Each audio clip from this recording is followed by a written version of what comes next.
Alright, so what's up, guys? This is Kutios here, and my good buddy over here, Joey Virzi, and welcome to episode 2. That's right, 2 of the Smash Island podcast. To be pending a different name, maybe.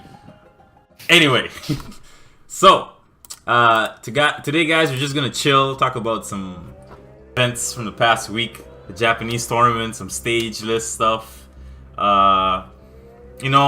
Different topics, take some questions from the chat, and just chill, pretty much chill. Okay, let me see if my music levels are alright for everybody here. Look, Twin Splash, it's a culture. You need to understand. Did you dab, Joey? I dabbed when you introduced me. Yo, we have Karyu in the chat. He has that VIP status that I can see that I didn't even know existed. Yeah, it was like a new feature. That do you make them VIP, or does Twitch do that because he knows? No, you can edit it. You can edit it for people. So it's kind of like a mod ship, or you can just go in your settings and you'll see it. I'll show you afterwards. All right, cool. Anyway, guys. All right. So first topic, we're gonna talk about, just to get out of the way. I'm reading some chat, so let's see. Yo. Goodness, manager, you're allowed to have any opinions that you care. Okay, alright. Bam! Yo, okay. So first of all, let me just be the first to say we will talk about the fact that there are spoilers. We're not going to talk about these spoilers, okay? Yeah, disclaimer. So don't expect. So don't expect too much on that area. But we will be talking about other things that I hope you find interesting. Anyway, alright, so guys, there's a few TOs that released their stage lists and like counterpicking and bans and stuff like that. So, but we're only going to focus on 2 different ones, at least the ones that me and Joey like the most. And we're going to go over them. So right now I got the windows already set up here for the screen share. Oh, perfect. Wait, where is it? Oh no! Oh, here it is. Okay, don't mind that, guys. Okay. So, first, we're gonna talk about the one in DR. Okay, so yikes. The one for the DR. It's pretty. A lot of people had some good feedback on them. It's pretty short and simple. It has stages that people pretty much like, and plus it's still experimental. So, like here we can see the starters that they pick is like, obviously Smashville, Battlefield, and FD. But what they're doing differently is they're putting Yoshi's Island, Yoshi's Story. Which is it? I don't remember. Yoshi's Island Brawl, the Brawl version of Yoshi's Island or Yoshi's Story, and PS1. And the little red squares that you see them on it, that basically means hazards off, and the blue squares means just the hazards are normally on. So in their stage list, they have PS1 sets to hazards off, and usually other ones that I'm seeing are having it on. So yeah, Joey has different opinions on that. Joey doesn't really like PS1 with hazards on, but me, I don't really mind. In fact, I advocate it with hazards on, but I don't know, everyone has like a different thing for it. Yes. Yeah, so Joey, if you have anything you want to talk about that, you can feel free, go for it. Well, this out of the 2 stages, this one is definitely the one I prefer. I'd definitely rather use than the other one but I'll get to the other one later. Yeah. What I mainly like about this one is the variety of the starters, like how completely different all the stages are from each other. Yeah. And I also like how they didn't go overboard with adding because there are more stages that are possible to be used competitively, but they didn't feel the need to add them all right away. Like, they have 2 triplat layouts here with Fountain of Dreams and Battlefield. So I like that. I feel like you're given a lot more freedom in specific matchups with the stage list. I feel like if you're gonna play as Zero Suit, it's way easier to not be forced onto a bad stage, rather than I feel like in a set in Smash 4, I always felt like you have to ban stages against some characters, but with this stage list, I feel like I have like a specific ban, and then I have a. I feel like the second ban is way more flexible to use how you want to use it, depending on how you want to play the set. Yeah. For me, like, I don't really see much wrong with it. Skyloft for me is probably the questionable one, but at the same time, it's only questionable because we don't really know if it's really big or not. Like, to me, it's a really great double stage. Singles, it could promote camping, but maybe that's what you're trying to advocate. Like, maybe they just want one stage for a character that relies on camping. But then again, you still have 2 stage bans. So if you really don't want to go on Skyloft, you can just ban it and then pick another stage that you want to ban. Because DSR is still in effect. And to them, there's like 2 DSR each. So at first we were like a bit confused on it, but if I would have to like guess, I would assume that if you pick on a stage, each one of us won't be able to like go on it. Like, in the sense of like game 1 was Smashville, game 2 was Battlefield. For the third game, we're both not allowed to even go on those stages as an option and just go straight to it. But, you know, I can always ask in the future for the TOs from DR to find out exactly what they mean from it. Yeah. Let's see. Lord Chippy says, but we also didn't get a view of what Hazard's off stage looks like, right? Yeah. Well, yeah, you can ask him. There was a Twitter thread of people in Spain who had a tournament, and they basically uploaded pictures of almost every stage with hazards off, and they also explained what was different about them. So I know that there is a thread on Twitter right now that you can find if you're looking for the specifics with hazards off. I cannot give it to you right now though, I'm sorry.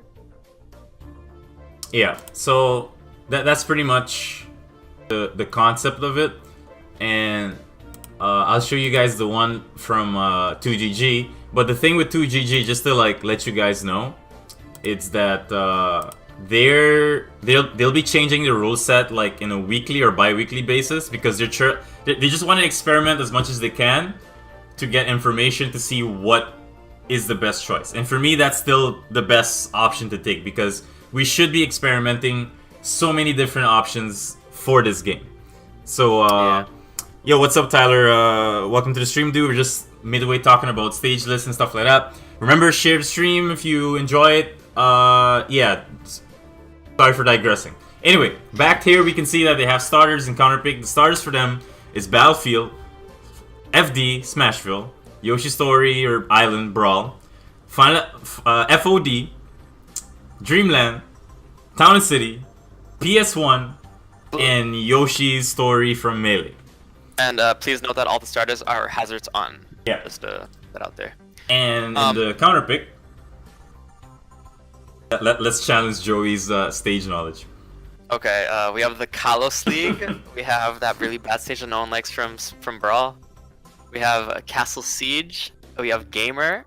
I think that's the WarioWare stage. I'm not sure what the official name is.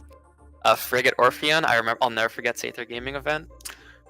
And the last one, I do not remember. I looked it up like 20 minutes ago, but I don't remember. That's Fearox. That's the Fire Emblem stage. Yeah. So this stage list, as opposed to DR, is way less conservative of how many stages they should add to a starting list, right? They have 16 stages in total, and they want to do 4 bans per person. Yeah, I have it here open up. So just to let you guys know. So basically, the way how they're gonna do it is that for Game 1, both players are gonna ban 4 stages. In subsequent games, the winner bans 4 stages. There's no DSR. Because, yeah, pretty much you're just banning 4 stages. And then they're talking about how they're separated the starters on only and counterpicks hazards off, and, you know, to minimize some potential error. And what they have is inner rule sets for it. So that say, the player who's counterpicking the stage is responsible for making sure the hazards toggle is correct. So let's say if you messed up in the first offense, you gotta reset the game. That's like, oh, it's a warning, mistakes happen. But if you do it again for the second offense, you're gonna receive a stock loss in the game. So yeah, goodbye stock. Third offense and anything onwards, you release a game loss. So you just basically just lose a game, and you gotta just hold that L. And what I like about this too, to make the players them take more responsibility of what they're doing in the stage select and everything, is that it's going to carry out for the entire tournament. So it's not just for like one set if me and Joey plays and then the mistake happened. No, if I beat Joey in the set and then go to another set, my warnings, like yellow card, it's gonna go on with me for the rest of the remaining of the tournament. Which I enjoy that they're gonna do that, because it really is gonna make the players be more aware of what to like. It relieves the pressure for the TOs, basically what I'm trying to say. Yeah, and that's pretty much like the rule sets for 2GG events. Yeah, 2GG. I assume that 2GG also spoke to other TOs about this, so I expect the states in general to have kind of a rule set like this, right? Or do you disagree, Sean? If I say again, I would assume, I assume the states, like as a region, kind of wants an ish same stage list overall, right? For consistency purposes. Yeah. Do you think 2GG like talked to other regions and they kind of agreed on something similar to this, or do you think every region will just have a complete different style? It's possible, because for a long while now, the TOs, at least the big ones that we know, like Tantalus, Bear, and stuff like that, they pretty much talk really much, like they discussed it pretty long time, and that's where they released their own stage list. But I personally didn't agree with like some of the choices they made, because they were like, oh, there's gonna be too much triplat, so we're gonna get rid of Final Destination. And then I was one of the people from the crowd that was like, no, like we finally got this beautiful stage, and you're just gonna get rid of it because of the triplat. And their counterpoint was that if you really want to play on it, just go on BF form. And I'm like, it just doesn't feel right. And that's where other countermeasures like 2GG, DR, some other people that I've seen, they just coming out and say like, no, here's a stage that we can use this. And so far, a lot of people are giving positive feedback to those. So now, at this point, it's just going to be a bunch about the TOs to find out who's right or who's wrong, who's going to popularize what and what. But in the end of the day, it's like the players who are going to make the final decision. Because if the TO makes a tournament and the players don't like what the rule set is, they just won't show up. Like, they could just do it. But there'll be enough tournaments to choose from when Ultimate drops. Yeah, exactly. Like, it's basically the same thing like a free market. If it's a supply and demand thing. If the customers demand this product, they're going to go for the one that's going to sell it to him. And then the one who's selling the product that no one wants, they're going to have to adjust. Or if not, a split is going to happen. But we're going to have to see. Either way, as long as people are having fun with the game, that's like the best option for everybody. So about the stage list, the main issues I have with it is, well, okay, not the main issues, but so gamer stage and that stage all the way at the bottom of me seem more like a double stage than a single stage, right? And Sean just took a picture away, so I'll open it myself. Give me 2 seconds. Oh, my bad. You need it back on? No, it's okay. I'll open it myself. Yeah. Okay. Okay, yeah, so I think the gamer stage and the stage at the bottom are kind of big. I'm not sure if those fit in singles, but I do like that they're going for the let's try things out before we just scratch them off the list, right? So that mindset is really good, and I really enjoy that, because it's been shown time and time again that in the Smash community it's way easier to remove things than to add things. Just to answer the question real quick, how easy is it to switch hazards off? It's literally like a hub section. So everyone knows now that the way how you pick stages and characters are reversed. So now what you do is you pick the stage first, and then you go to the character select screen, and then you start the fight. That's how ultimate is. So even before then, you pick the stages. There's like a hub that you choose the rules. You can 3 stocks, 4 stocks, all the rest of the stuff. And then right before that, you can choose if you want hazards on or off. And it's literally a hub that shows up on the screen, and you can just turn it on or off. It literally takes like 5 seconds just to do it. So it literally won't waste anyone's time to like just put it on or off. Just imagine it's like when you're picking BF form or FD form in like the symbol, but it's just like a hub that pops up for you to change it. And it's pretty easy. And the second thing that I'm not too big on this list is Pokemon Stadium with hazards on. This, okay guys, you have to understand, this is my favorite stage in the whole franchise, right? And I remember playing the stage in Brawl in singles a lot, because I would always counterpick here. And there'd be this transformation that you literally do not fight the enemy because the position they're in, getting to them is too dangerous, and you just have to respect it, and you have to wait and do nothing. So I played Toon Link, so it wasn't a big deal because I could just throw stuff at you anyway.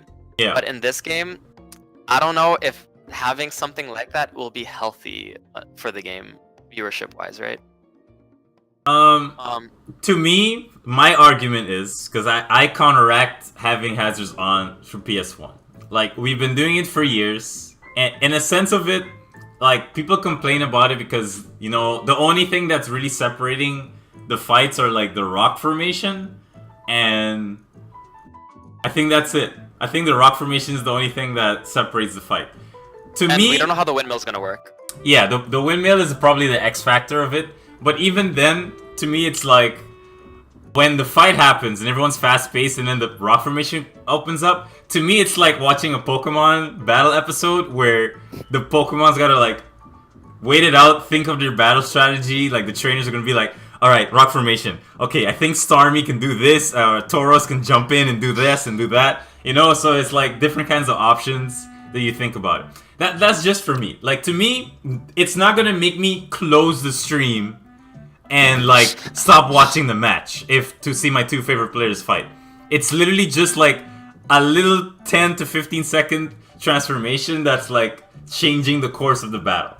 But that's just my argument. I also see the counter argument of Joey's side because, you know, spectatorship and etc. But that's the counterpoints for me. Like, to me, it's not a big deal.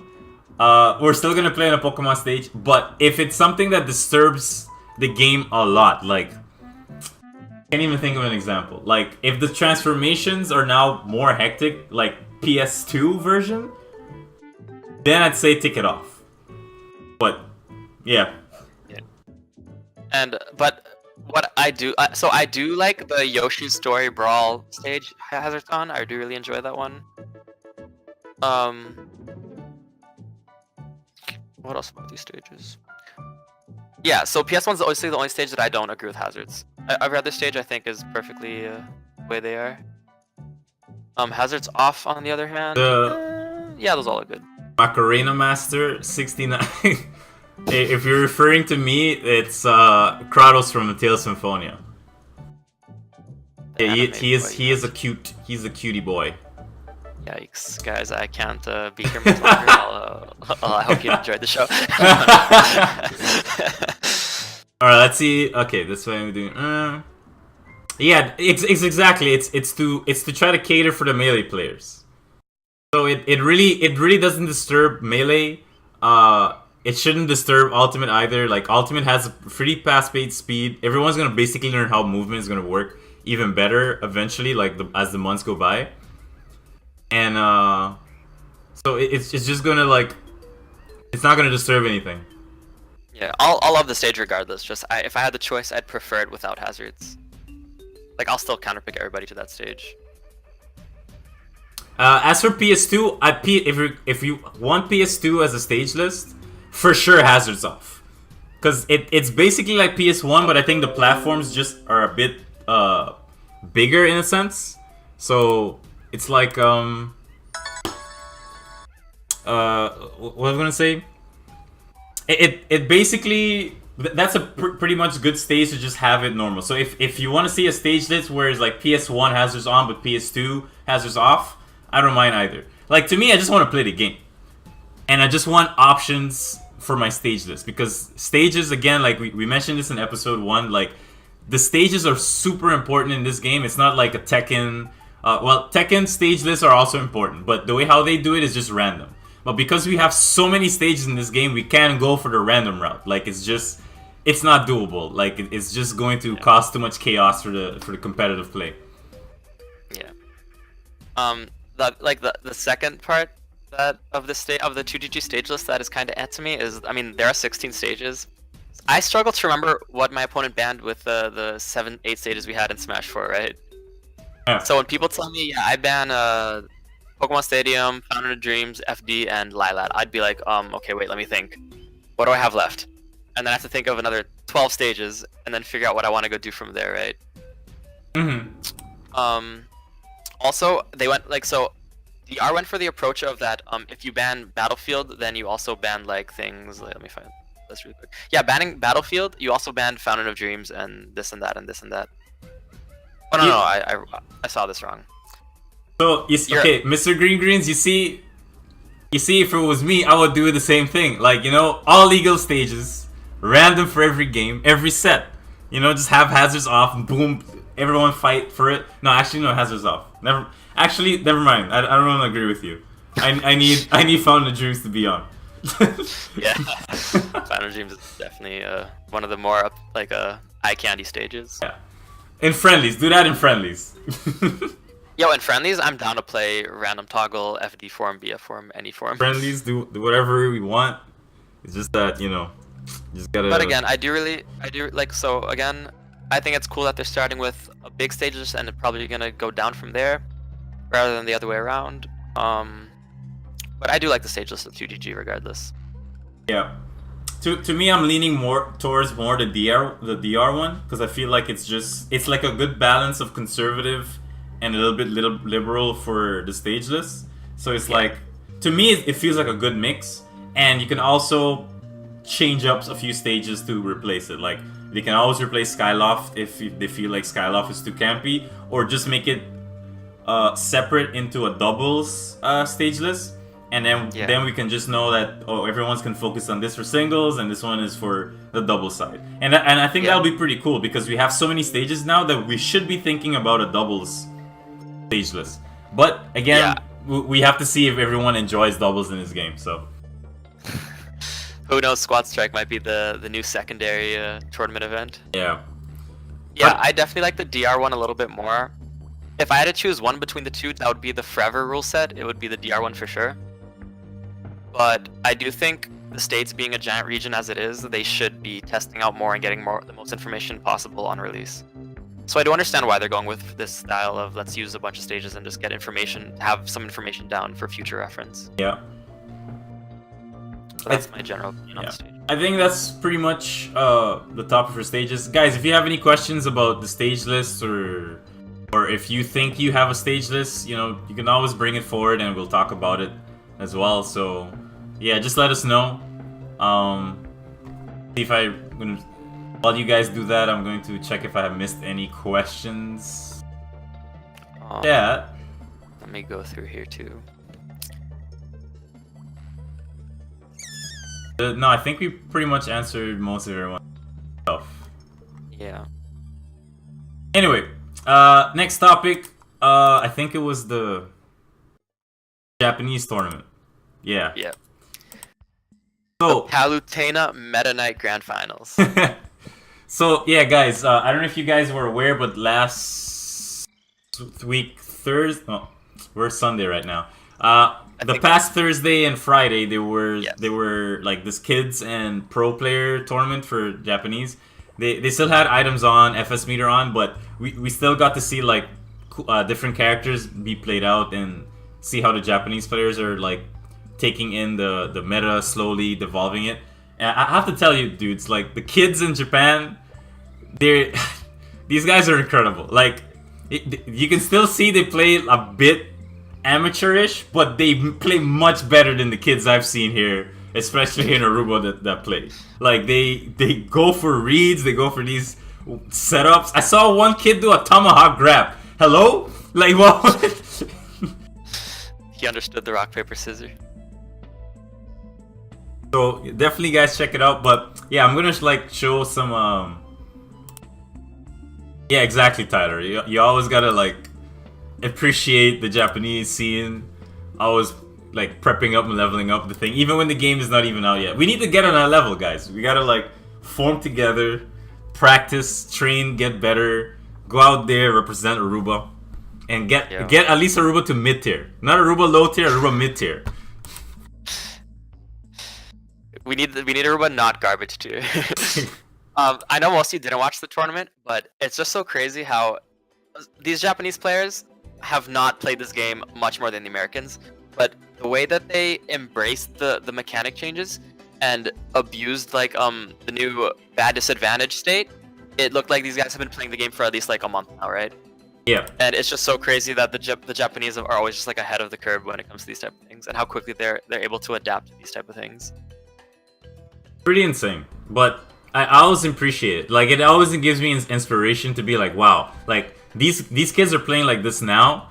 Just when the game comes out, imagine the potential they have afterwards. Like, they just need to get some stream time or like just showcase their skills.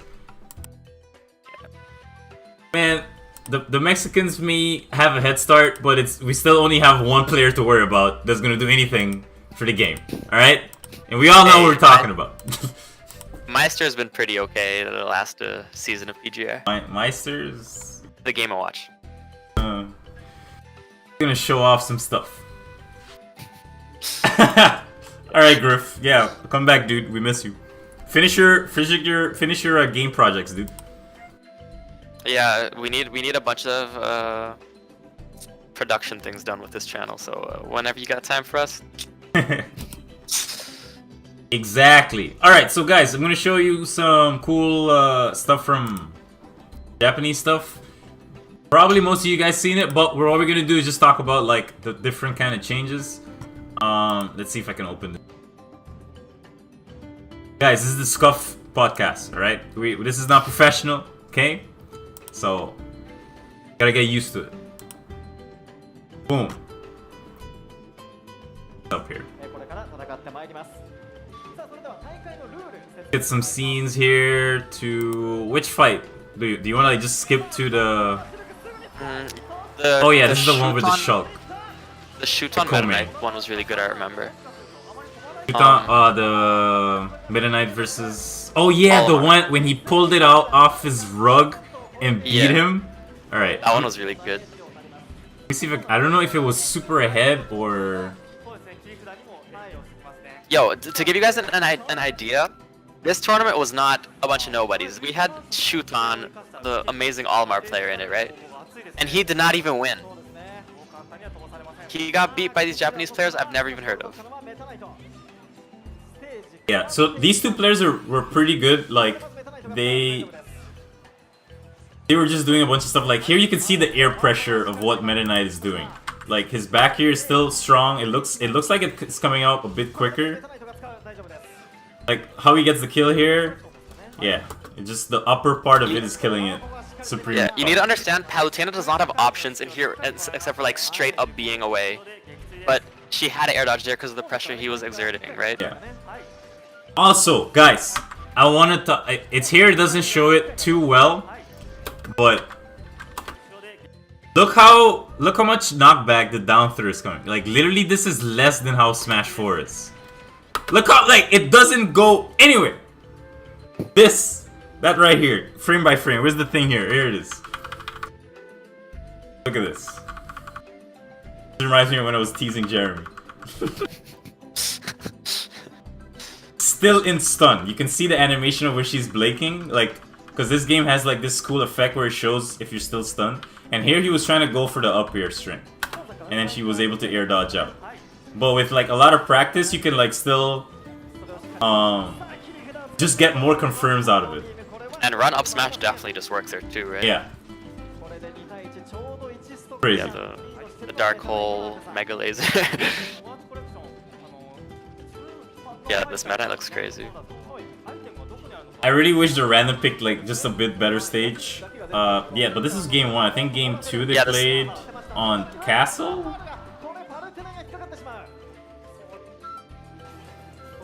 Oh, it stage morphs into oh, no, this is the second game actually. Alright. Go back a bit. Oh, this is not tournament legal, Sean. Oh, so they play a lot of the first half on Fire Emblem stage.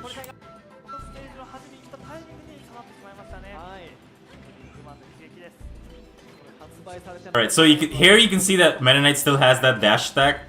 Oh, that read was so good right there. I'm probably a little behind you. When he tried to get the regrab. Oh. Yeah. So the point of this, guys, is to show that Meta Knight pretty much has the same stuff from Smash 4, but he still has the air movement of Brawl now. Like, he just has better air momentum. His speed is alright, and because how the game works where you can cancel your dash with, like, pretty much anything you want, that's super dangerous when it comes to Meta Knight. Like, run up down tilt, run up tilt to whatever. Yeah. And then still having to respect dash grab. Yeah. Scythe.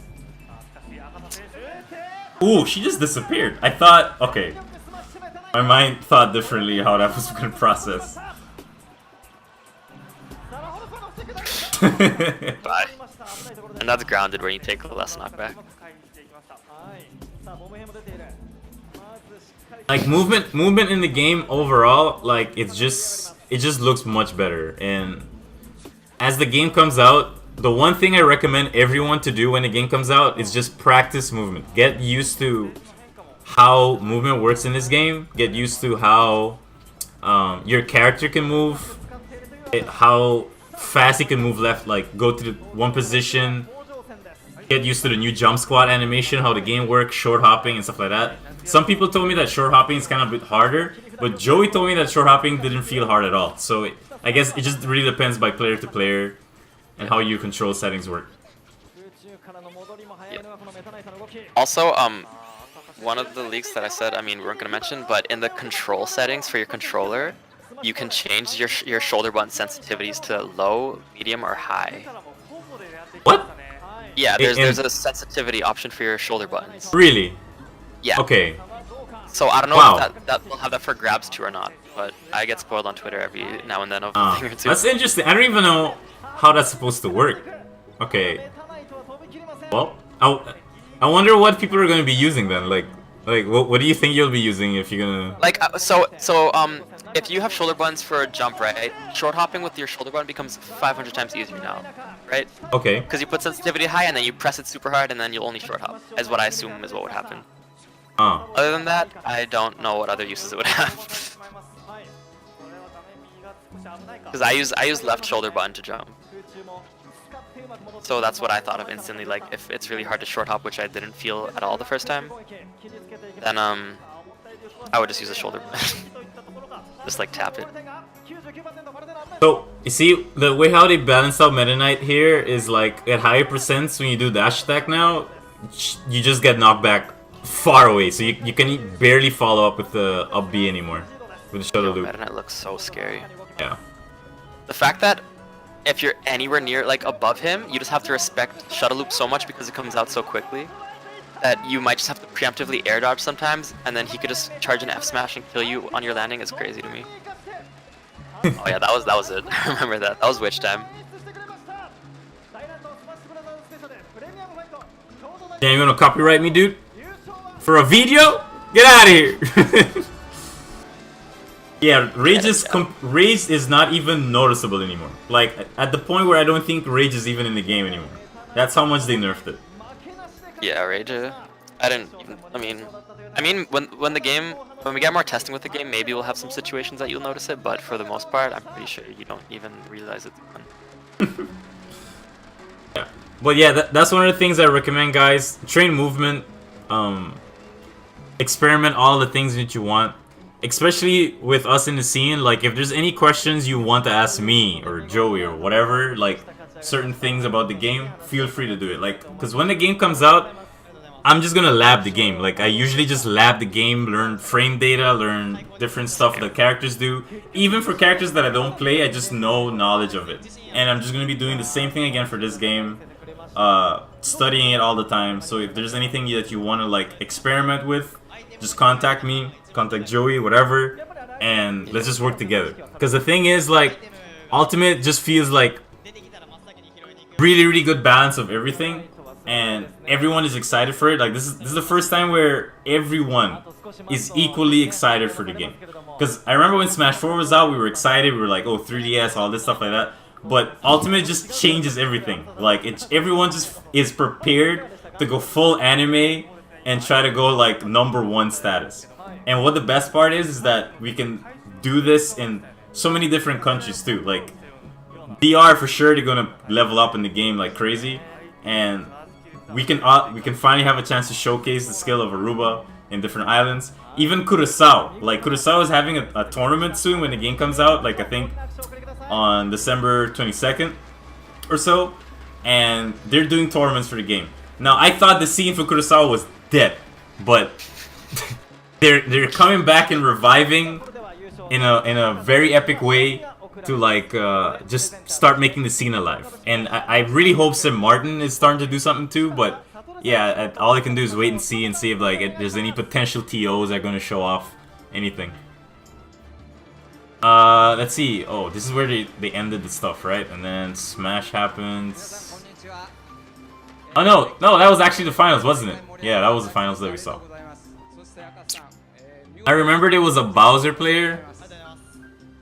Yeah, I remember that too. There was Olimar, Shult Ninja, Palutena. A lot of cool Yeah, dude. stuff You that know they I'm gonna be on showcased. that grind. Fuck. Trying over here? Yeah, dude. I don't even know how. I would imagine TOing in a different, bigger country is even harder. Like, you gotta like find the venue, do this stuff, advertise it, go in so many discords. I don't know. That's next level TOs. If you want to talk about character specifics or things like that, I also have a few things, like a few characters that I have strong opinions on so far. Yeah, we can go for it. Well, I mean, I talked about this on my stream a little bit yesterday. How I do not think Pikachu is the best character in the game, and how I think he's a little bit overrated. Or he might be the best character in the game, I don't know. But I do feel like people are making it seem like you can't do anything against him, when in reality, I think that's definitely not true, right? Okay. Well, what's your arguments? Okay, let's break it down first. Why do you think Pikachu is not going to be the best compared to everyone is talking about and overhyping him? Okay, so we all know that disadvantage state is gonna be a really big deal in this game. And I feel like most people who are talking about Pikachu are making it seem like Quick Attack is an instant get out of disadvantage option where you can't do anything versus it, and it's like instant, right? It's like people acting like it's some frame 1 teleport to the other side of the stage, when in reality, that's not the case at all. If you have Pikachu in the corner or above you, and he's forced to Quick Attack, the startup is so crazy that you might take a hit for that already. And the fact that people know that you want to go for it creates a situation that if they're looking out for it, it's super easy to, well, in previous titles, it's been super easy to punish because Pikachu's hurt box gets shifted a lot when she quick attacks. Yeah. So because of this, I feel like it'll create situations where you need to either preemptively quick attack and get out, or you might get hit during the startup of trying to quick attack and getting out. And I don't think that Pikachu gets out of disadvantage as easily as people think. And my second point is Pikachu has always been a super light character, dying at like 80% in Smash 4. And even though I know percentages will go a little bit higher this game, I still know Pikachu will die very quickly. And I do not think enough people have mastered Bidoof, because it took Esam forever to master that tech too, right? So I don't think Pikachu will have a consistent kill for the first few months of the game. Because Bidoof is the consistent kill so far, and I don't think she has that. Well, one of the biggest reasons why he learned Bidoof is because just movement. So what people are talking about in a sense for Pikachu is that they're seeing how Pikachu can move, how he normally moves, how the game's engine is going to work, and because how the game is entitling that edge guarding is much more important in the game, and Pikachu is a really good edge guarder. So what they're trying to say when he's like top tier is that his movement on stage is pretty good. He has a spike now. His neutral air can drag down into his normal combo, so he has something that'll increase his neutral. Like overall, I can see why people are saying he's top tier, but I have to disagree. I also agree with you when you say he's not going to be like the #1 thing, because we still have characters like Bayonetta in the game. Now again, guys, I'm not saying Pikachu's not going to be top tier. I'm just saying that I don't think undisputed best character in the game, no questions asked. Yeah, and Lord Chippy's right also because of his size. Like, fighting small characters in the game are extremely annoying. The only thing that's like counteractive to fighting a small character is because they're super light, so they die very early. So if you get like a really good read around neutral high percent, you can get rid of him, kill him off, and get the game off. But if you're playing neutral so well, it's super hard to fight against Pikachu. But yeah, I was just saying before, like, there's so many different characters that has amazing edge guard opportunities. Like Sheik is still Sheik in the game. Now you think of Smash 4 Sheik, now faster because of how the game works. Like now faster, and the enemies cannot air dodge for free. It's insane to think that that there's other characters that you're potentially forgetting about. I'm trying to think of another character that's has insane edge guarding. Yeah, Bayonetta for sure. Like, even though Bayonetta's neutral is heavily nerfed now, like, she actually has to think before you hit someone. And I'm a Bayonetta main, so I'm insulting myself as well. But neutral is gonna be super hard. But Bayonetta's edge guarding is still gonna be the same. You can still hold the A button and jump off the stage and force an air dodge. And if you air dodge off in this game off stage, you're gonna have 2-3 million years of lag, so you're just gonna die. And Bayonetta has like one of the best recoveries in the game still. So yeah. Pikachu's really good recovery. Bayonetta's really good recovery. I think the only thing you made a really good point yesterday when I was streaming, that you said that because a lot of people were forced to learn the Bayo matchup in Smash 4, she might struggle a bit during Smash 4. Yeah. So that because yeah, someone what the reason I said that is that someone was saying that, oh, Bayonetta's neutral is still amazingly good and stuff. But my counter argument to that is that no, her neutral is going to even be worse now because everyone has been learning the Bayonetta matchup forcefully because they do not want to lose against the Bayonetta and things. So now all the people who learn her matchup are be like, okay, let's put it this way.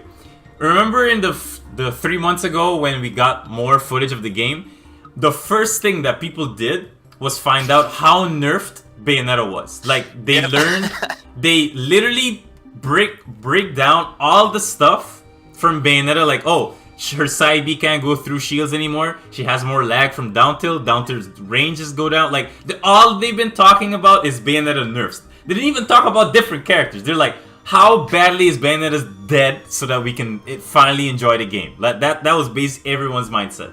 Now, take all the muscle memory for fighting Bayonetta, put it into this game, times 10, all Bayonetta mains are basically going to have a bad time. At least for the first few months. Yeah, definitely. And another character that I think is underrated, but rightfully so, is Ice Climbers, right? I feel like Ice Climbers is that character that in the beginning of every Smash game, you put it mid-tier, and then when people figure out things, she goes higher and higher and higher until she's a good character. Just because the way the character works, there's always something that you can do with being able to control 2 Ice Climbers at once. Yeah, the desync mechanic is still going to be an amazing thing to work with, even regardless if there's no grabs in it. And I don't know if you guys noticed, but Ice Climbers' damage output, it's kind of insane. Like, if they hit you with like 2 up airs, you're already at 40-50%, and that's not normal. There was an invitational in England, and Maji, who's like the top player of Ireland actually, he played Ice Climbers, and he desynced them in a way where he up aired with Popo, and while it was desynced, while he was in hit stun, he up aired with Nana, and while he was in hit stun, he up aired with Popo again, and it just went over and over and over again on Battlefield against the Donkey Kong. And things like that just make me wonder, like, how much potential does this character have? Like, people think chain grabs, oh, bad character, not gonna be able to do it. But in my mind, Ice Climbers will always be an underrated character at the beginning of every Smash game. What other characters? I think Heavy's got extremely buffed in this game. I think Donkey Kong is gonna be pretty scary. Yeah. The way how I seen Tweak play it. I actually look forward to see how DK Will is gonna play DK as well. Because he labs the most for DK. And if any DK main needs to like know the weirdest strats for DK and setups, just go to like DK Will's chat and stuff. Like, you'll see a bunch of crazy stuff. K Rool. One thing I don't like about K Rool is his shield break mechanic thing. I think that kind of cucked him. in singles. To me, after researching it more, I don't think it's gonna mess him up too badly. Because the thing is, as they said, I think it's between, like, if you don't use any moves that uses his armor, it refreshes his armor plate. And I think fully refreshing it is like 5 or 10 seconds or something like that.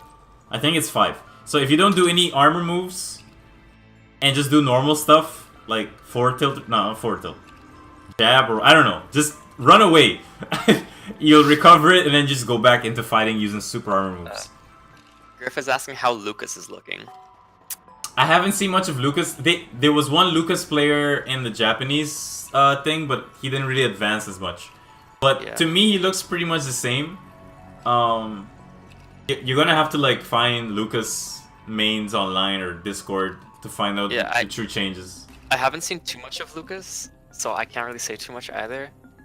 A big part of his game is always gonna be his he has like 3 kill throws, which has always been crazy. Like up throw kills, back throw kills, and was it down throw that also killed? Or no, that linked into up air, which killed. Character? Lucas. Oh yeah, he had a kill throw, up throw, yeah. He had like 2 kill throws, back throw and up throw. And then if he keeps his throw combos, he looks okay. But I feel like his disadvantage state is gonna be really bad. Like Lucas doesn't have that much to land with. Yeah, I don't think he has a Zair anymore. If the way how Zairs are working in the game now, because Lucas Zair was kind of like part of his neutral a lot. Now that's gone. So Lucas mains have to like figure out different ways to like approach and etc. I don't think Lucas is gonna be good. Just based off of the way that I think the character is supposed to work. Unless he has some crazy kill throw confirmed combos. I think that might save him a little bit, but I don't think he'll be too strong on release. Karyu, we'll see. Well, we all know that you're gonna pick characters that are gonna help you win. Don't come with your shenanigans. Everybody knows Karyu's just gonna pick the best character in the game. He'll start out with Pikachu. It's cute. I'm a Pikachu main, and then towards the end of the game, I want to start winning. Let me pick Meta Knight. Let me pick the only time Karyu did not pick a high tier character was when he was playing PM, because I think he was a Link player, and I wasn't sure if he had a second character. Honestly, I've never looked at a PM tier list. I don't even know what's broken in that game. But everything felt pretty broken. Yeah, everyone was pretty much broken in the game. But I don't know if you can count it. I think Ness's up air is a buff. You can drag down to that move into grab now, okay? And it still kills. Yeah. So it's not like he's losing too much from his old upper. I think the only thing about his old upper was how stupid it was, how like far back it went, right? But no, I think his upper is definitely a buff. I've seen some crazy things with it, and I've spoke to S1 about it. At first, S1 didn't know how to feel about it, but when he played it, he loved it. I think. Yeah, I don't know.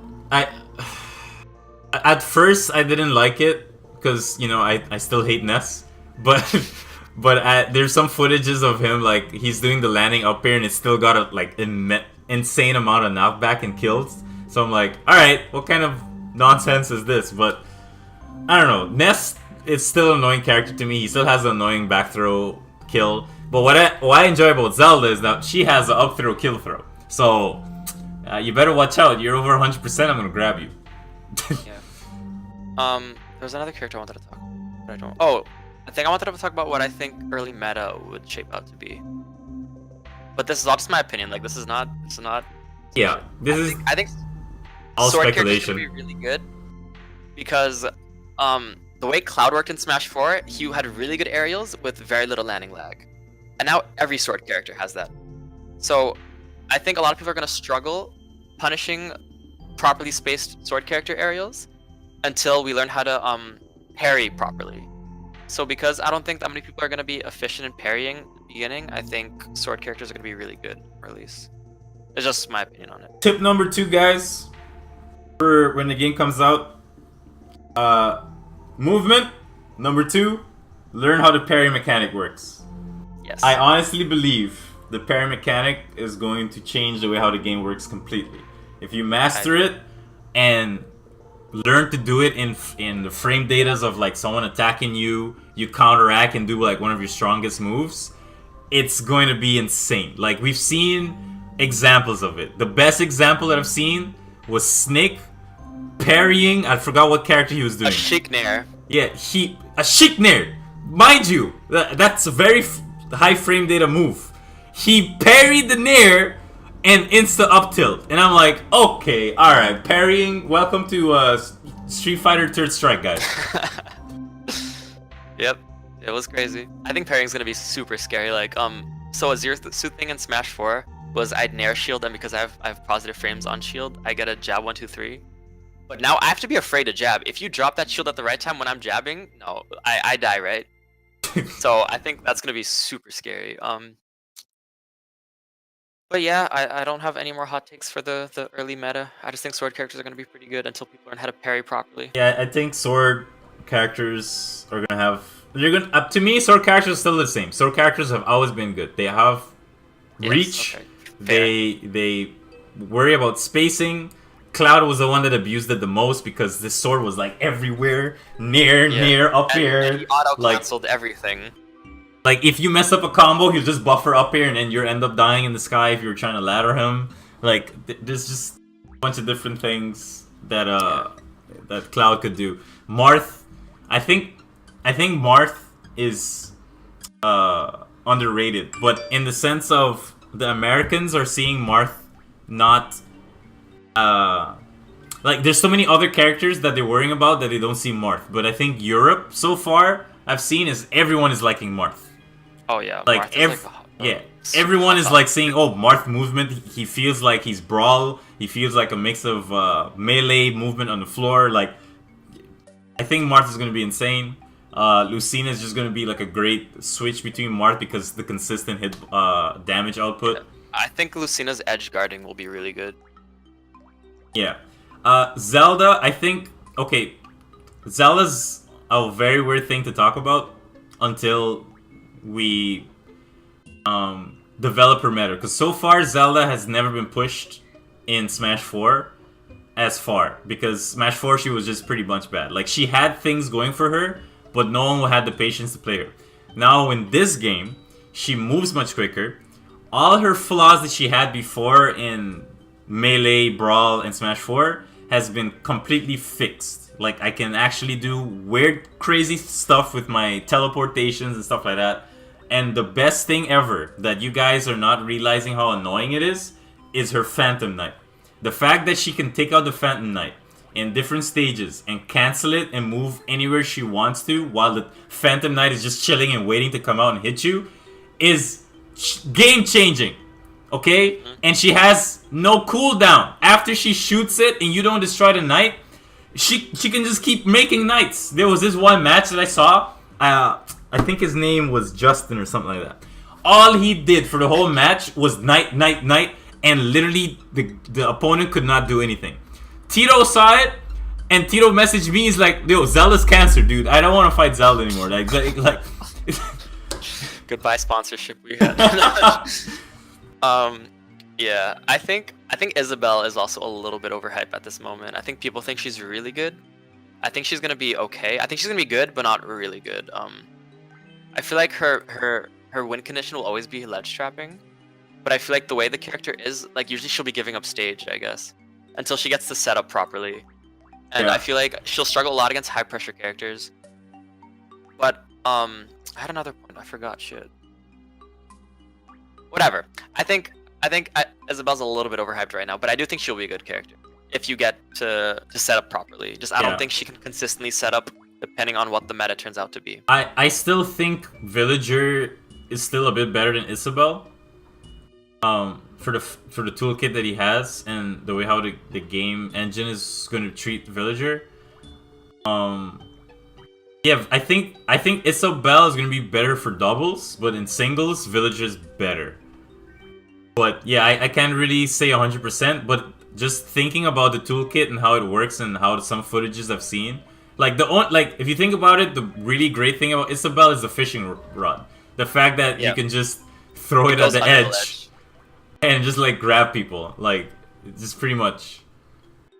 Ike looks okay. Ike looks way better than Smash 4. All his landing lag has been completely reduced. His upper looks amazing. The only problem Ike still will always have is recovering. I don't know how Ike's side B is gonna work. I don't know if it's gonna hit somebody and he'll get stuck right there and die because they took the hit and I can't go anywhere anymore, or how that's gonna work. I think that could be an issue. I think not. No, I remember seeing footage of it. So if Ike hits you with side B, he doesn't go in free fall, so you can still up B. Okay, so that's really good. But if I decide to take the hit super off stage, you're not getting back without your jump regardless. Yeah, but most of the time, Ike mains usually save their jumps if they're stand fall. They just start side Bing from early on. Yeah. And yeah, they try to jump. Well, I think Ike better than I'm gonna keep it short. Ike better than Smash 4, not top tier. I think he's gonna be high tier. Yeah. I think Ike is gonna climb the tier list a bit. His game, like his down tilt, where like they just it goes much quicker. I've seen weird combos with Ike, and I think what makes him gonna become high tier is his up air. How fast it is, because you can force air dodges and keep someone in string in the sky by doing it. I think I'm not sure what Ike's ground speed is, but I feel like if it's good, he'll be a pretty good character, because if he can stay under people in the air, like if people are in the air and they're trying to like wiggle their way out from under him, if he can manage to stay under them, I think that's a really big deal. And I think he can thrive off of that and become a pretty good character. Well, Mr. Greens, I don't think in the case of saying that it'll probably be the same for Isabel, the thing is that we're gonna have like triple amount of people playing this game, and triple amount of people that are going to be like showcasing Isabel and try to get better with it. So like the only reason why Renai was so dumbfounded for like everyone else was like, wow, Villager is doing this, because no one in America liked Villager except for like MJG and that one guy from California that I can't remember right now. Like there were only really two notable Villagers, but Renai was the one that like pushed him to the farthest he went before DLC came and ruined his life. DLC had it like so Sean, if you had to choose one of the proclaimed top tier players right now, which one do you think will get cucked the hardest by DLC? You mean players? Or you mean No, like if you had to look at the characters that are apparently looking top tier right now, which one do you think could get the hard, like could be exposed to having bad matchups in DLC? All of them? Because DLC is endless, right? It could be anything. Yeah, DLC could be anything. Who knows, man? Piranha Plant could be the best character that ever comes to the game and just bodies everybody. Like, you see that super armor bite thing? Oh man, how are you gonna do that? The range? You could be recovering and he'll be like charging at the edge, pop, and then you're dead. I mean, it's a good thing to note that the fact that Piranha Plant's being released in February, I think it was. So you can imagine there might be a patch in February. There might be character changes in February. You don't know what's gonna happen at Genesis. Heck, we could have a patch in day one. Like all the day one guides that people are preparing when the game comes out, because you know the early leaks. Sakurai could be like, haha, joke's on you. Patch. Everything that we know about the game changes. Gives back normal air dodges. Who I think is better, Ryu or Ken? So far that I've seen, I feel like Ken might be better, because his up B is kind of. I think his up B is dumb. I don't know if you've seen footage of Ken's up B. Like, just the tip of the fire hits you and you just fly up in the sky dying. I'm like, I feel that's gonna get patched early on, but I don't know. Maybe that's intentional. My local Ryu main, who's like number 9 on the PR in the Netherlands, I think. He's a Ryu main, obviously. And he went to play Ken and Ryu at the tournament we had here. And he told me Ken is better, mostly because Ken is faster, and apparently his trade-off was he's not as powerful, or he doesn't kill as early as Ryu, but he still kills. Like, it doesn't matter if you don't kill as early if you can still kill, right? So imagine like Fox and Falco in Melee is what he said. Like, Fox is faster and he can still kill you just as good as Falco can anyway. So he said Ken is way better, and he's probably just gonna play Ken. Yeah. And he also said Ken has like a ladder combo, because he can cancel aerials into specials. Oh right, his new up air thing, right? Yeah, so I remember seeing a video about that. He did up air cancel into true Shuryu, and he killed somebody, is what he told me. Yeah. Guys, watch out for Ken. The Ridley question: how trash? I don't think Ridley's that trash. I think he's gonna be mid tier at best. Unless we're seeing something that no one else is going to have seen yet. Because his up B spikes, that's the first time I ever heard any character could do that, actually. Except for if you count King DDD, but King DDD is getting a spike with that returning thing is very rare. Yeah, but really, yeah, his up B can spike. He has a down B that can do immense amount of damage and a knockdown, but it's really hard to get. His Nair, I think the best move from Ridley so far that everyone agrees with is his Nair. Ridley's Nair is amazingly good. Like it covers his whole body. It's very fast. You're gonna be approaching. You could retreat with it. Like just do that all the time. His back air is kind of weird, but it looks pretty decent still. So let's say there's a footage of Ridley fighting against a Sonic player, and when Sonic was at the edge, he up B'd and went downward, like he did the mangle but downward to the stage, the edge. And what Ridley's animation when he up B's downward to the floor, he dive kicks instead. So he doesn't go with his head like Fox, he goes feet down, and when he hits you with the feet, you just spike and die. And that's pretty much it. I don't know if it's down air spikes. I think his down air is like a dive move, like Sheik style or something. But I haven't seen any footage of spikes or not. What other interesting characters does this game have? Prom is the worst character in the game. I'm sorry. Yeah, at first I thought, man, I kept an open mind for Crom, but when I actually saw Crom in action, and I saw how the person was just having trouble recovering, like, it just felt so bad. He jumped off stage to back the enemy, and he did not make it. Yeah, I just feel so bad for Crom. Like, he finally got in the game. I felt like Sakurai did it on purpose too. He's like, yeah. I felt like Sakurai hated Crom in Fire Emblem, and this is in his first taste of trolling him was not putting him in the game. And then when he finally did, he gave them the most weirdest toolkit ever. Yeah, that was unlucky. Yeah, Diddy still looks good. Marthasina's gonna be good. I heard that Diddy Kong's flip kick, he doesn't I could be wrong. I think I'm wrong about this, but yeah. What I was gonna say is that I think I heard that Diddy Kong, whenever he flip kicks, he still can recover. So you know when you kick, you can't up B. No. So I think what happened is that when he kicks, now you can up B. But I'm not 100% sure. I could be wrong. What I heard is that if he's trying to up B and you hit him out of it, he can up B again now instead of falling to his death. And he also doesn't. You know when you hit him and then he tried to up B, he'd like fall, like he'd like fast fall downwards. Yeah. Apparently he doesn't do that anymore either, so he can just recover. But I think the range on his recovery, it doesn't go as far anymore at fully charged. That's what I heard about his recovery. What I think they should have done for Diddy Kong to balance him out is that if he side Bs and you hit him, he shouldn't side B again. Because I agree. Let's put it this way: like if you hit Zero Suit when she down Bs, you can't down B again.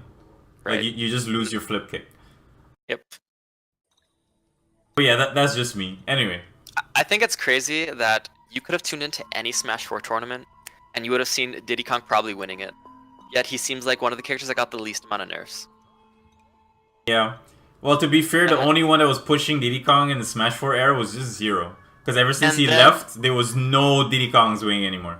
And then my baby Zero Suit took all the nerfs. Better nerf Zero Suit's gonna be the new meme. A Greninja looks scary. Yeah, Greninja looks actually better. So the reason why I'm saying better, Greninja was pretty good at Smash 4. The problem was his moves, just like Zero Suit, would not connect properly. Yeah. Up smash, you'd fall out of it. Down smash was too slow to use, but it was good if you like got an air dodge read. His counter was atrocious because you literally didn't get like you could move and dodge it. But now you like freeze and he'll hit you, like it's an actual counter now from what I heard.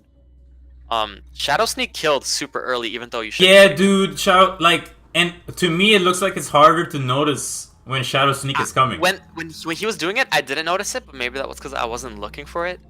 But that thing killed early. Like, that was scary. Like, I know Lars Shook, the Greninja player from here, he'll always get like air dodge reads and to side B you. Dude, if he does, like, I think that thing will kill at like 80% in this game. I'm not even like exaggerating. Yeah. What I saw. Yeah, Greninja looks very promising.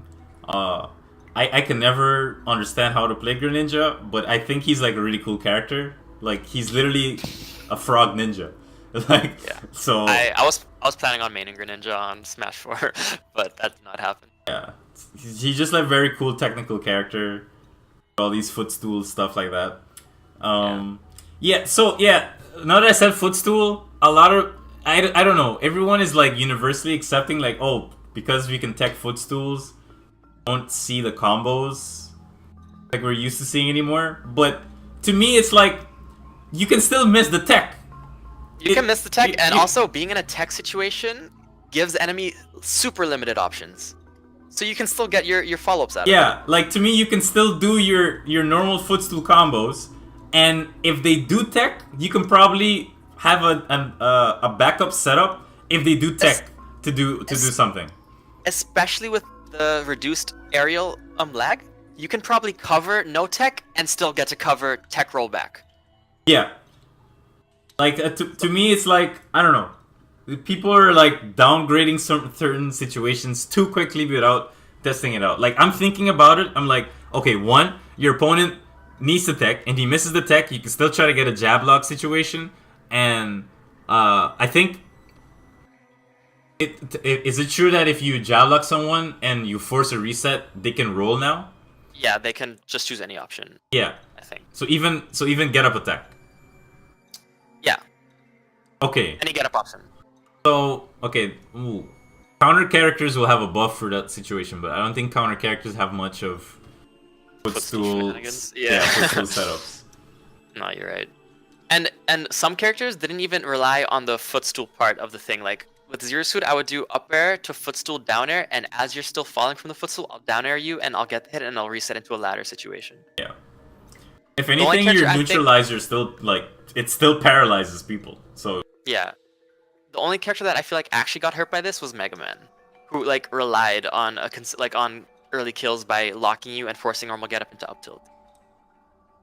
And even so, I feel like he could still get stuff out of footstool anyway. Ganondorf, he's not going to be high tier, but he's finally making it out in mid tier. Let's put it this way: Melee Ganondorf, he's finally back, and he has a sword.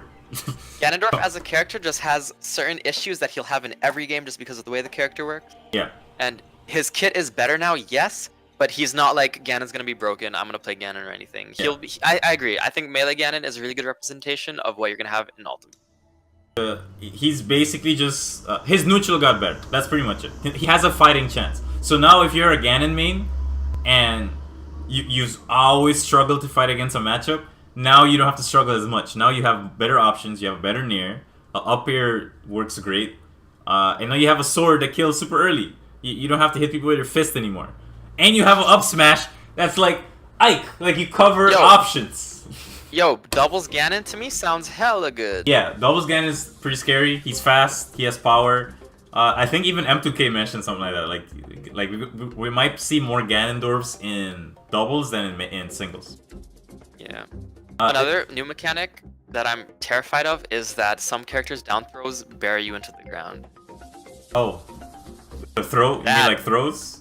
Yeah. Yeah, so Rob and King K. Rool, their throws that bury you and they get like a free smash on you. I don't know how I feel about... Like, I play grapplers, but I even feel a little bit, you know, weird to have a grappler ground you and then get a free punish. That one feels bad. Like Zero Suit, I had a grounded move, but that was like, that would never happen. That'd so rarely happen. Tip number 3, guys. Learn to mash. Like, if you fight a grappler, like K. Rool, Rob, even DK, learn the best way to mash and then get back in position for your controller. I mean, we already got used to SDIing against Bayo. Now just do that for buttons. for ground move characters. Alright, Sean, the last character that I want to touch up on, what do you think about the Belmonts? Okay, so you're hitting me with my break your Joy-Cons. You're hitting me with a good question here because I love Richter. I'm already telling you guys from now, like Richter is gonna be one of my mains, for sure. Even if he's bad or good or whatever, like I'm just gonna like push him as far I can get with him. I think for Richter, he's gonna be a really good spacing character. Just only solely because he can angle his fares. So if you're able to control your movement in a way that you can short hop fair, because even if they approach upward, you can anti-air them with angle upward fair. His recovery's not the best. That's true, but I think if you master fairing to the edge, because that's basically his air. Like he doesn't have a normal air. You gotta point to the stage and then hope for the best. I don't think he's gonna be high, like super high tier. At least not yet that I've seen in his toolkit. I think he's just gonna be an annoying character to fight. Like in the sense of Toon Link. Like he'll have items coming out back and forth. Yeah. For doubles, I don't know. Okay. Yeah, sorry. So I feel like he's gonna be one of those characters that it's gonna be super hard to get in, but once you get in, you're gonna have to do a lot of damage and make the most out of that situation. Yeah. I think they do look really good. Don't get me wrong. I think they look amazing. I am personally terrified of their angling of forward air. I have no idea how that's gonna work. They don't seem to have a blind spot to me. Their projectile game is pretty good, so it's not even like they have to come to you at all times. They look scary. They look really scary. I think now that I think about it, after hearing you out, I think they're gonna have a problem with characters hitting them in combos. Because the only thing they have to get out of those troubling situations is up B. Yeah.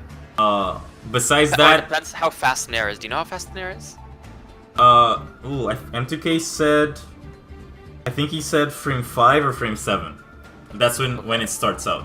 But his Nair is pretty good. It's pretty much like Palutena Nair, like it keeps you in and then... Oh, right! You can combo off of Nair!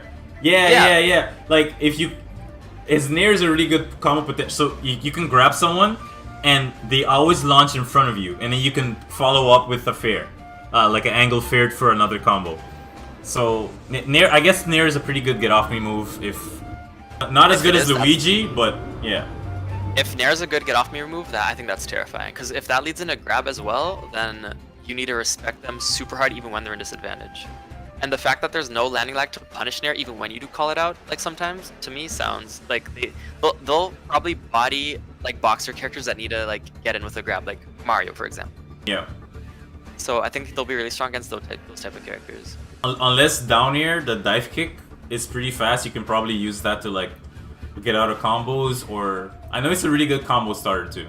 I think in my head you can do like approach dive kick, like Bayonetta style dive kick, go for Nair, keep your second jump and use it to follow for a fair, and that's like a basic bread and butter combo for him. Well, I think that's it for all the characters. I mean, I would talk about Snake. I don't know too much about Snake. He's interesting to me, but I think that was it for most of the characters. Talk about Link. All right, let's talk about Link for the last character, and then we're pretty much gonna sum up today's episode for the Smash Island podcast, to be continued name. That's the official name, guys. To me, I need to abbreviate that. Link. I think Link. Oh yeah, so the early footage of Link. I remember when he was fighting against was it Marth or Ike or something? It was Marth, I think. Yeah, this Link player felt like he was playing this Link in this game for like months now. Like he was doing combo follow-ups with the detonation and stuff. Like if you're a Link player or Link main or potential Link main to be, watch that footage and see how you can like learn from that, because I think that's the best footage of Link you can like learn anything from. Yeah, that guy was really good. The changes on his fair to help it connect to each other is huge. Yeah, I really like that. The fact that they fixed finally that he can retain his double jump after up being is also huge. Yeah. Um, That works for Toon Link too, I think. Yeah, Toon Link had a big problem. I remember Hamilton, the DR Toon Link player. yeah. He was complaining so much about that one thing. Yeah. So, So those who don't know, if Toon Link's recovering and he wants to hold his jump, and he decides to up B, if he gets hit out as up B, he doesn't have the jump anyway. And Link also had the same problem. like DK doesn't have that problem. Like DK will always stay with his jump. So it feels kind of weird that it happens to Link, but not for certain other characters. I don't know. I like Link. Like I wanna like Link, but I don't think I'm gonna play Link. I'll for sure try out Link because, you know, Zelda stuff. I'll for sure try out Young Link because, yeah, again, he's looking very fast and thing. I think one of the issues I think he might have is kill power, but I don't know. It really depends if you want to sacrifice kill power for speed. But if, like, to me, when I saw Toon Link, he didn't have much problem with killing. Like, his fair still hit pretty hard. His forward smash still is a forward smash. Yeah, but Link, we just have to see. He's for sure not low tier anymore. Like he's Link, definitely much better in Smash 4, Link, and he has a normal grab now, so you can actually do stuff. yeah. Just So recovery is less an option now for him. I feel like even in Smash 4, Link was kind of underrated. So I think he has a lot going for. He has more going for him in this game. I think, I don't know. I feel like the Zair changes. I don't know how I'd feel about it personally, because that was a really good recovery tool. But the Universal's nerf to Zairs makes me wonder. Like it probably wouldn't have been that good anyway. But no, I think Link will be good. I think Link will have a really good keep out game, and that you have to come to me game. Like Link is, to me, Link seems like he's just a setup character, and he's a really good. He's gonna have good edge guard techniques with the detonating bomb stuff. He has normal boomerang now, not Gale boomerang, right? Yeah, he has normal boomerang. No. Oh, that's Wait. No, yeah, they removed it. He doesn't have it anymore. yeah. So he has normal boomerang. I personally love normal boomerang. It was my favorite thing to use in Brawl. He Actually, probably no, I won't lied. struggle. Monster He can Best. bomb into anything. Oh, if he has bomb combos like Toon Link, then that'll help him out a lot. Yeah. Like when I played Link, because I was really excited for Link. So when I got my hands on the demo, I decided to play Link. And to me, the bombs felt a little bit laggier than what I thought they were gonna be when I watched the footage. Yeah. And to me, that was a really big turnoff. That was the main issue I had when I tried Link. But I only played him for one match on a free for all with items, so I didn't get too much information. But that I did notice that, and I did not like how it felt. But it looks pretty cool. But maybe when you play it, you'll experience it differently. That was just my take on it. And that's all I really have to say about Link. I think that's pretty much for character talk, stage lists. Guys, remember the tips. Learn movement. What was the second tip again? It was the parry. Parry. Practice parrying. Get used to it. Like we're all used to the perfect shield. Like I'm gonna have problems with the perfect shield mechanic, but learn how the parry mechanic works. And 3, learn to mash. Mashing is important. Yeah. Twin Splash, don't worry, dude. We have plans to invite some people. The thing is, I enjoy the Japan time, but I don't like how chaotic it gets whenever people are conversating with each other. So I kind of like want to do the two offs too, and like have a guest over and talk about his mindset and stuff. So yeah, next week we'll try to get a guest over, and hopefully you guys will enjoy it. Yeah, that's pretty much for the. Make a poll? Yeah, we'll try it out. I don't know where to put the poll though. Probably in the Smash Island Facebook group, maybe. I don't know. We'll see. Discord or Facebook or. Yeah. Yeah, that's pretty much it. Thank you very much for the talk, guys. I hope you enjoyed it. Again, I'll be uploading this on YouTube, so if you guys or any of you guys missed it or have any friends that you think would be interested to look at it, it'll be uploaded soon. What else am I missing? Oh yeah, follow us on our social media stuff. You know, you can always find me on Twitter. Twitter is most of the time, like, I just got used to going on Twitter a lot, so you can find me there on Twitter. Joey Virzi over there, right there, by his name there. If you're new here in the chat and you're from Aruba, Curacao, whatever, go to Smash Island. Like, go on Facebook, type Smash Island, and you'll find a Facebook group there, and that's where you can find out like tournaments for Aruba, stuff that's happening in DR, and etc. etc. If you want to follow the Dutch scene, you can follow Virzi. He can show you all the cool links and stuff, and etc. Again, thank you for joining us in today's episode. I think it was a bit longer today. Yeah, I think this one dragged out a little bit. Hour and 20 minutes or something. Anyway, thanks again for the what I'm trying to say. Thanks for joining us in the conversation. Alright. Any criticism? Oh, you already finished it? Doesn't matter. For the people still in chat, any criticism and feedback is highly appreciated. We enjoy you guys just as much as you guys enjoy us, hopefully. And we'll be back next week, Sunday, around the same hour. Try to find us. Yeah. See ya laters.